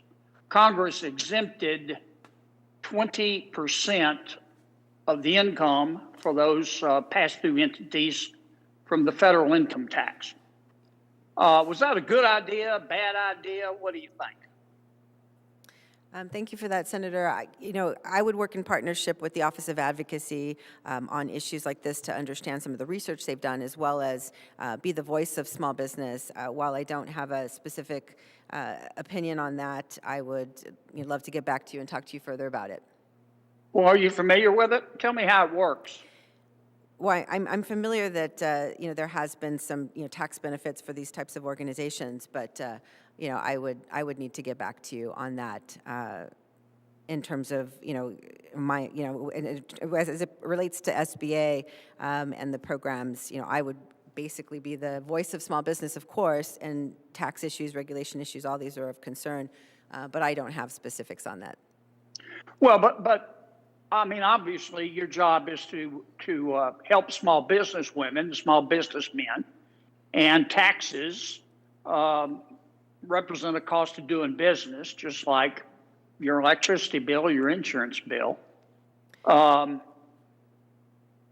Do you think this provision in the law has helped small business, or has it hurt it? Are you just not familiar with it? Senator, thank you for flagging it. I'm not as familiar with the research in terms of whether or not it has been effective or beneficial. So, rather than answer without any specific knowledge of a research study, I would rather research that further and get back to you on this issue. Senator Kennedy, could I interject for 1 minute? I won't take it out of your time, because you're raising Okay. a very important point about the tax code impact on small businesses. We don't have jurisdiction over the tax code, but I will be in conversation with Senator Wyden as to whether we can have some opportunity, either a joint hearing, to look at the tax code impact on small businesses, because your point is very well taken. The pass-through, as I understand it, was a rough justice to deal with the C rate reduction, since most small businesses don't use the C rates rather than the corporate rate. They use the individual rate rather than the corporate rate in their taxes. And I think we do need to get more information on this, because my own personal view is that small businesses have not benefited to the same extent that larger companies that use the corporate tax rate from the 2017 tax bill. I just interject on that because I think this is a subject our committee needs to take a greater look at, and I thank you very much for raising it today at this nomination hearing. Well, I appreciate that, Mr. Chairman. Many of the small businesses in Louisiana are not C corps, which, as you know, has the disadvantage of double taxation. Many of the small businesses in my state are pass-throughs. So this is a very important provision, and I at some point since Ms. Guzman is going to be the champion for small business, I'd kind of like to know what her position is on that. I'm going to submit a question in writing if that's appropriate, Mr. Chairman. Ms. Guzman, let me ask you are you familiar with small business innovation research grants? Yes, Senator, I am. And I assume then you're familiar with small business technology transfer awards. Correct, yes. Okay. Are you familiar with the FAST program that we started? FAST is an acronym for a federal and state technology partnership program. Are you familiar with that program? Yes, Senator, I am.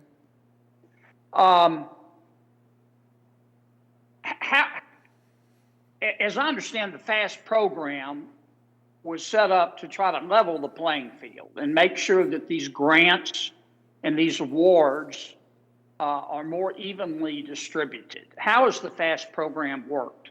How well has it worked, in your opinion? Thank you for that question, Senator. It is a really critical issue that we ensure that the SBIR, STTR is able to be utilized across the country. There's definitely disproportionate use in certain geographies, and so I know that beyond Fast Grant, there's Fast Grant as well. Agencies that participate in SBIR have extended outreach and assistance programs to try to reach communities who don't traditionally access these programs, and so all of them are priority areas for ensuring access to underserved businesses and underserved small businesses who want to utilize this America Seed Fund. In terms Well, of can I interrupt you just a second? Sure, Because please, I'm about sir. to run out of time. I hate to interrupt people. I'm going to come see you, Ms. Guzman. I don't think the FAST program has worked. It's still not leveling the playing field. But we'll save that topic for another day. If I could ask you, and I interrupted you because I want to really give you time to answer this question. What's a better way, as a matter of policy, to increase people's wages? A minimum wage increase or an increase in the earned income tax credit?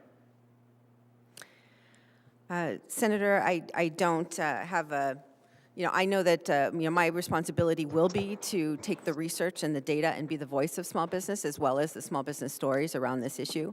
I intend to do so if confirmed, and, to evaluate and look at the research from both sides. It's been my practice in California to convene working groups with various organizations with, difference of opinion, just so that I can hear and listen to all the opinions across these issues. Well, yes, ma'am, and I appreciate that. But which, in your opinion, what's a better way to increase wages without impacting business? A minimum wage increase or an earned income tax credit increase? Senator, I would need to evaluate that. It's similar to my response to you on the previous tax question, that I would need to further, research the matter and share with you, at a different time. So thank you for the question. How does the earned income tax credit program work? Well, SBA would, in terms of the, the impact on small businesses, I really honestly could not share with you at this time. No, just how does the whole program work? With the earned income tax credit, I mean, businesses are all of these programs are trying to ensure that small businesses are able to, take the tax benefits and credits, that can support their businesses. Again, I can't offer you anything further, sorry. Senator, I know that this is really a critical issue, and I would look forward to partnering with you and your office in the future to discuss this further if confirmed. Well, it is a critical issue, Ms. Guzman, and I would encourage you to learn more about the earned income tax credit. I can't hear you guys. I've unmuted myself. I mean, if we raise the minimum wage to $15 an hour, the Congressional Budget Office says it's going to cost us 1.3 million jobs in the middle of what some of my colleagues say is a recession from the pandemic. An earned income tax credit change, and I'm not advocating it here, I'm trying to understand your position on it, because you're going to have to be a champion for small business.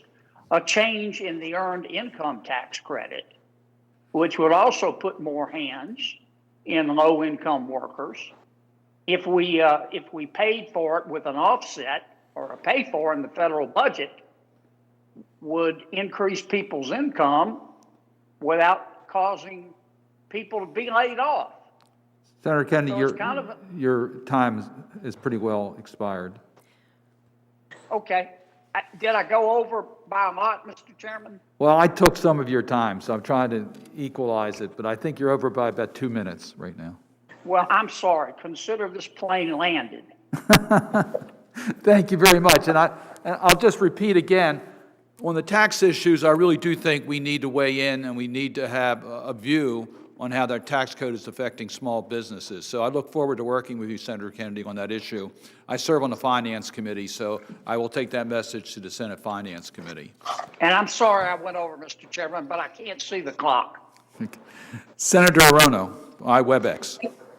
Thank you, Mr. Chairman. I too can't see the clock, so you need to let me know when I Okay. have 30 seconds left. Ms. Goodman, it's a pleasure to see you again, and thank you very much for the chance to talk with you a few days ago. I asked these two fundamental questions of every nominee who comes before any of the committees on which I sit, and while you answered a similar question to the committee questionnaire, I'm going to ask you these questions. Since you became a legal adult, have you ever made unwanted requests for sexual favors or committed any verbal or physical harassment or assault of a sexual nature? No, I have not, Senator. Have you ever faced discipline or entered into a settlement related to this kind of conduct? No, I have not.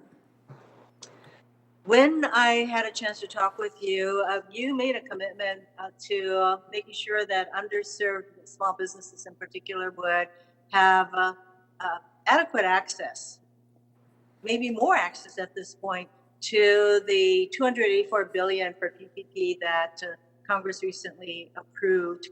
Do you have any specific kinds of things that you would do to make sure that minority businesses and businesses with fewer than 10 employees, for example, would have access to PPP?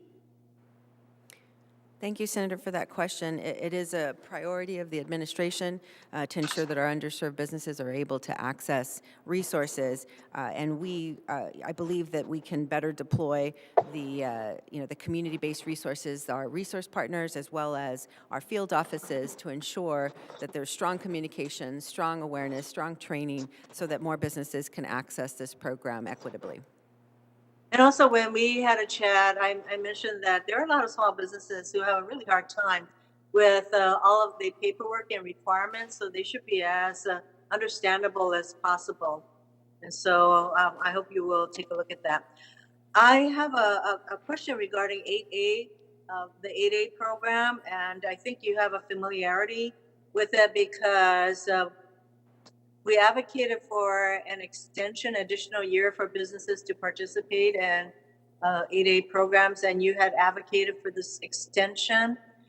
So the 8A programs support, for example, Native businesses, Native Hawaiian businesses, Alaska Natives businesses. So I'd like you to reinforce that you have a commitment to making sure that the outreach to 8A programs and support for the 8A program remains a commitment on your part.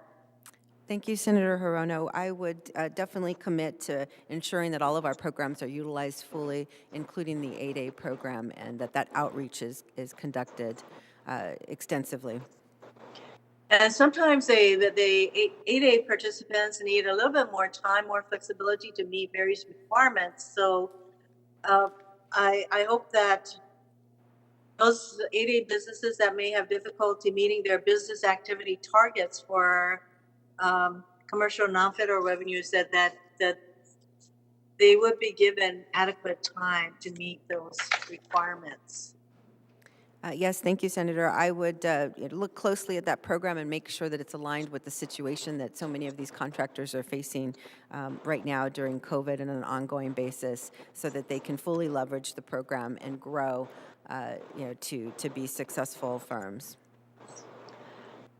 So since last year, the Senate Republicans have been working to prevent Planned Parenthood local chapters from receiving PPP loans. They've tried to disqualify these chapters from receiving loans based on basically an ideological perspective. And you signed a letter to SBA arguing that local chapters should be eligible for these loans. And I hear continuing concerns about how SBA tried to apply its affiliate rules to disqualify certain nonprofit organizations from participating in PPE. So I hope that you will commit to ensuring a fair, neutral, and consistent application of program rules for similarly situated entities, and not seek to disqualify any organizations based on ideological reasons? Senator, I would, if confirmed, I would work hard to implement the program as per the rules and regulations outlined.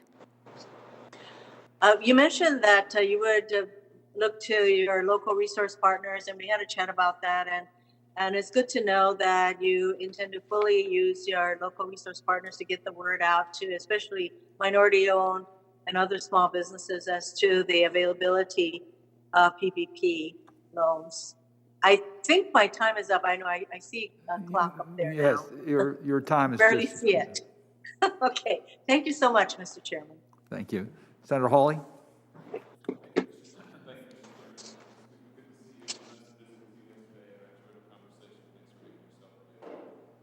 I'm not sure your mic's on.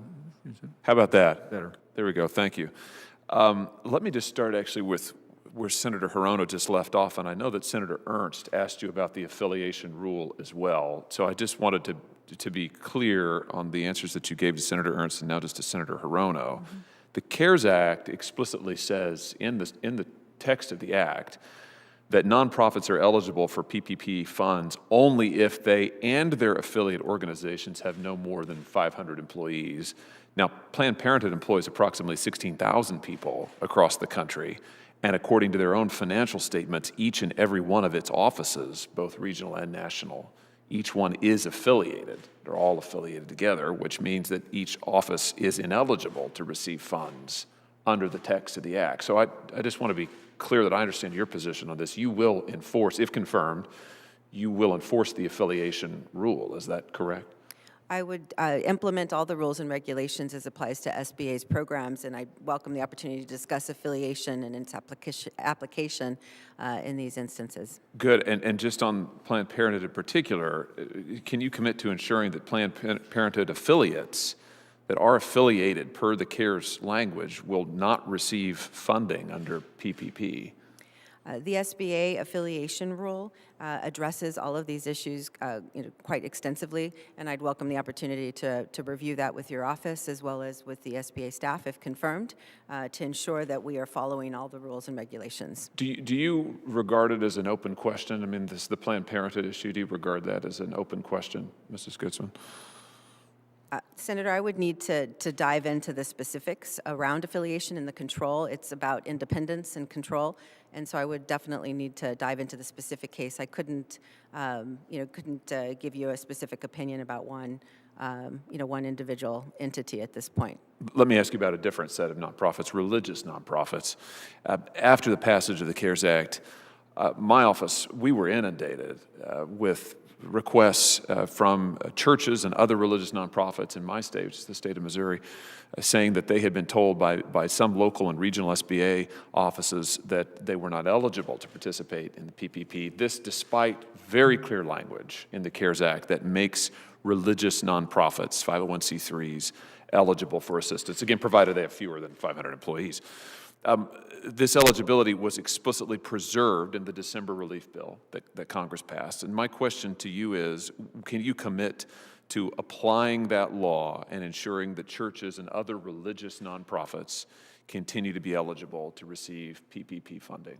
Yes, Senator, in this case as well, I would commit to applying the rules and regulations as defined by Congress and implementing them at the SBA. Very good. And you can commit today to ensuring that churches and religious nonprofits receive equitable treatment on the same level playing field as every other nonprofit under the rules. Is that fair to say? I would want to ensure that all of our district offices and our resource partners have the communication and understanding of the programs so that they could equitably distribute these funds. Good, thank you. The Economic Injury Disaster Loan Program, you and I visited about this yesterday. I expressed my concern based on the number of folks in Missouri who had come to me who were eligible under the terms of the program but who had a terrible time receiving funding. And then, of course, as I said to you yesterday, to see the October OIG report that suggested that program, the EIDL program, was rife with waste, fraud, and abuse is particularly frustrating given the meritorious applicants who either had significant delays or weren't able to get the funding. So I know you're aware of the issue. Let me just ask you what steps you will take to ensure the EIDL's program integrity and make sure that legitimate small businesses aren't getting crowded out by fraud and abuse? I think thank you, Senator, for that question, and I did enjoy the conversation about that as we've seen it in California as well. But the controls and oversight are really critical in these programs so we can ensure that the right businesses who are suffering get these funds. And so I would prioritize implementation of the relief funding across the board to ensure that that's the case. Very good. Thank you very much for your time. Congratulations on your nomination. Thank you, Mr. Chairman. Thank you. Senator Duckworth by WebEx. Thank you, Mr. Chairman. Ms. Guzman, I appreciated the opportunity to meet with you a couple weeks ago, and I'm grateful for the expertise and experience that you will bring to this role. We are obviously at a critical juncture in our nation's small businesses, and I want to focus today on how we make sure that SBA is at the forefront of helping small business owners of every demographic get back on their feet. My first question is going to be about the SBA microloan program. I think it's one of the most important tools for expanding access.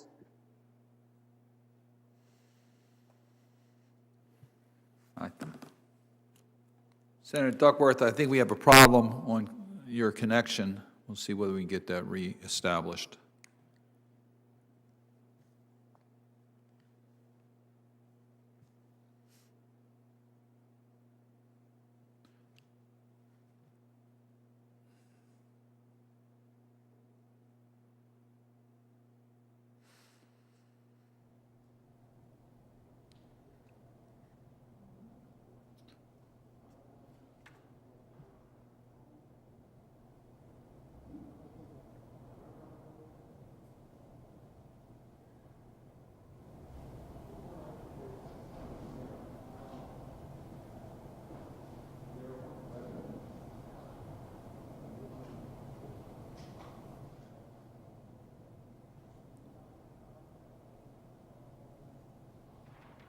While we're waiting for Senator Duckworth, let me make a couple of announcements, if I might. At the conclusion of this hearing, the record will stay open until 5 p.m. on Friday for questions for the record. And I would encourage the nominee to try to respond to those questions as quickly as possible. Once they're completed, I will then query the offices to see whether we can't schedule a floor consideration as quickly as possible. So your cooperation in responding to the questions for the record would be extremely helpful, and would encourage you to do that.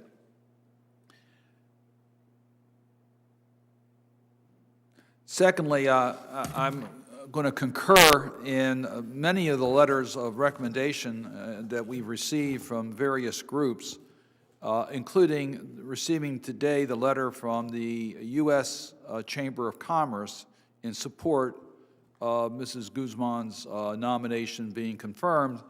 And they point out that it is very important that we act on the nomination as soon as possible. Well, I concur in the Chamber's view, and without objection, we'll make that letter part of our record. You've heard, I think, a consistent message from the members of this committee. We want to make sure that the existing tools that the SBA has are targeted to those companies that need it the most, particularly during this healthcare pandemic, and that we want to fine-tune it and provide the resources and help to make sure that they are available. And then in regards to new opportunities and tools, we want to work with you to see what we can do to provide additional help to the small business community in our nation. We have a particular concern about the underserved community, the underbanked community, those in minority communities, women-owned small businesses that have traditionally had a more difficult time in accessing these tools. And as Senator Inhofe pointed out, looking at ways that we can get into the community in a more effective way to get that information out. I know that President Biden has talked about the community navigators. We have the resource partners under the SBA that all need to be reinforced. I was pleased that this year, this past year in Maryland, we were able to go from 1 women's business center to 3 women business centers. That's going to help a great deal in reaching demographics that need help in accessing the tools that are available. So we want to make sure that we provide that type of assistance. The bottom line is, working together, we think we can really help the small business community, and that's why it's so important that we share information and we work together. I have been informed that Senator Duckworth offers her apologies. The video is not working on her computer, and therefore she will not be able to ask questions in person at this hearing, and can certainly take advantage of the questions for the record. I've been told that Senator Rosen is likely to join us very shortly, so we're going to stay, if you don't mind, in a brief recess to see if Senator Rosen can be here. We'll hold this hearing open for 10 minutes to see if Senator Rosen can come by to ask a question. If you don't mind, we'll just take a brief recess. That would be fine. Thank you so much.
We will resume in the session in 5, 4, 3, 2, 1.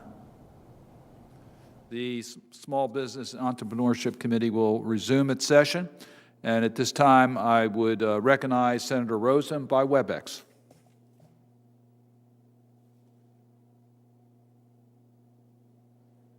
I was just questioning in another committee, so we're trying to juggle that around. And Mrs. Guzman, I just want to thank you for being here today. Your commitment to serving our nation. We really had a productive phone call, productive meeting just last week, and I look forward to your plans to revive our nation's economy, to create those jobs, and really just keep our nation's small businesses afloat. Amidst the global pandemic, it's really devastated our small business community, not just in Nevada, but across this nation. And I urge this committee to have a swift confirmation of Mrs. Guzman so we can let her get immediately to the hard work of bringing our businesses back. But I want to talk about something really, really important to Nevada, of course, so many other states in the nation, but it's access to PPP loans for gaming small businesses. Last year, when the SBA rolled out the Paycheck Protection Program that Congress created, small business that earned more than 1/3 of their revenue from legal gaming operations were excluded from the program. This had the potential to starve Nevada's small businesses of critical support when they needed it the most. As you know, not all casinos are big businesses. Many, including some of our hotel casinos, are small businesses, and they employ large numbers of workers who make up the backbone of Nevada's economy. Moreover, while people assume that gaming only means casinos, in our state, there's gaming equipment inside restaurants, grocery stores, convenience stores, gas stations, and the like. Bans on loans to gaming and businesses also affects our gaming equipment manufacturers in Nevada as well. But thankfully, Senator Cortez Masto and I, along with the House delegation, were able to convince the SBA under the last administration to abandon this misguided policy, and the agency's guidance for the next round of PPP also allows gaming business to access relief. So, Mrs. Guzman, given the importance of gaming to Nevada's economic recovery, will you commit to working with me to be sure that the legal gaming small businesses continue to have access to PPP, SBA loans, and the like as they try to stay afloat and revive themselves as we reopen our economy? I'm not sure your mic's on. Apologies, my mic was off. Thank you so much, Senator. I appreciated meeting with you, and I enjoyed the conversation. I am very happy to commit to ensuring that the program is as accessible as possible to all of our small businesses who qualify, and I look forward to partnering with you. I've noted the concern, and I will be sure to follow up with your staff and coordinate anything in the future that you have concerns about specific to those types of businesses. Thank you. I appreciate it. I also want to talk about lifting the caps on EIDL loans and grants. My office helped directly nearly 1,200 Nevada small businesses with their COVID relief programs. And the complaint that we most frequently heard about was the SBA's $1,000 per employee cap on the EIDL advance grants and the $150,000 cap on the EIDL loans. These borrowing caps were not Congress's intent when we allocated these funds.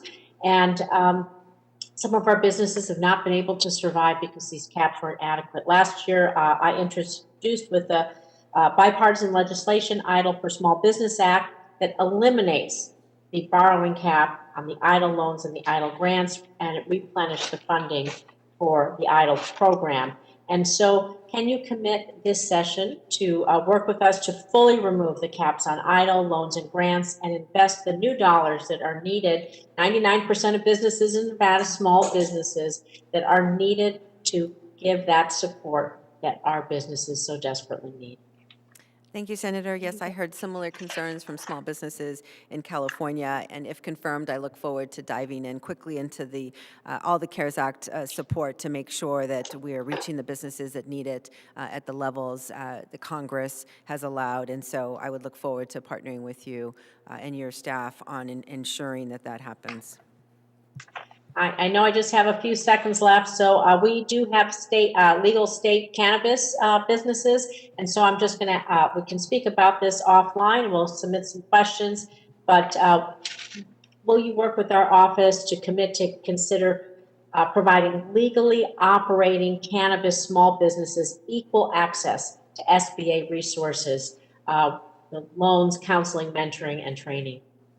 I commit to further understanding those rules and regulations and seeing how we can partner with your office to serve all the small businesses who are in need. Thank you. I appreciate that. Thank you again, Mr. Chairman. Thank you, Senator Rosen. That will complete our hearing, but once again, let me just remind the members that we'll keep the record open until 5 p.m. tomorrow, Friday, 5 p.m. Friday, excuse me, for questions for the record, and would encourage Ms. Guzman if you would respond to those questions as quickly as possible so that we can work to schedule committee action on your nomination as quickly as possible. Yes, Senator, I will. With that, the hearing will be adjourned. Thank you so much.